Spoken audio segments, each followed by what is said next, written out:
ഞാൻ നേന്ന് വിളിച്ചതാ. അവന്റെ കൂട്ടുകാരെല്ലാം കൂടെ ചെലവിന് ടൂർ കൊടുക്കണമെന്ന്. എന്തോ കൊക്കം പിച്ചടി പറയാ.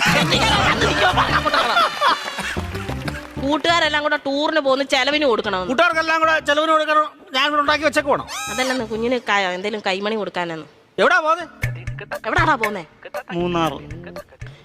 മൂന്നാറാ പോന്നെ. മൂന്നാർ എന്തോ കാണാൻ പോവും അവൻ. കാണാൻ ഇരിക്കാൻ പറ അവനോട്. മൂന്നാർ എന്തോ കാണാൻ പോവാടാ നീ. എന്നും ഞാൻ ഈ വീട്ടിൽ നിന്ന് 2 മരമോത്ത് കാണുമല്ലോ. നാട്ടിൽ പോയി അവിടെ പോയി എല്ലാ ആൾക്കാരെയൊക്കെ കാണട്ടെ. എന്നും ഇവൻ ഈ വീട്ടിൽ നിന്ന് ഈ തിരുമോന്ത കാണുന്നില്ലയോ? നാട്ടിലെങ്ങനെ പോയി നല്ലൊരു മോന്ത കാണും. അവൻ 2 മോന്തയുടെ കാര്യമാണല്ലോ പറഞ്ഞു. ഒരെണ്ണം ഞാൻ ഇപ്പൊ കട്ട് ചെയ്തു. നീ മിടിക്കുക ഇടയ്ക്ക് എന്നിട്ടേ അവൻ പറയുന്ന എന്നോടും ഞാൻ പറയുന്ന അവനോടും പറഞ്ഞാൽ മതിയല്ലോ. തീർന്നല്ലോ, പഠിക്കണ്ടല്ലോ, മിടിക്കുക നീ. പൈസ വല്ലതും കൊടുക്കുന്നേ. എത്ര രൂപ വേണം ചൈന്? 2500 രൂപ. കുറച്ചുകൂടെ 2500 എന്തിനാണ് നിനക്ക് നിറങ്ങാൻ പോകുന്നതിന്? 5000 രൂപ വേണം.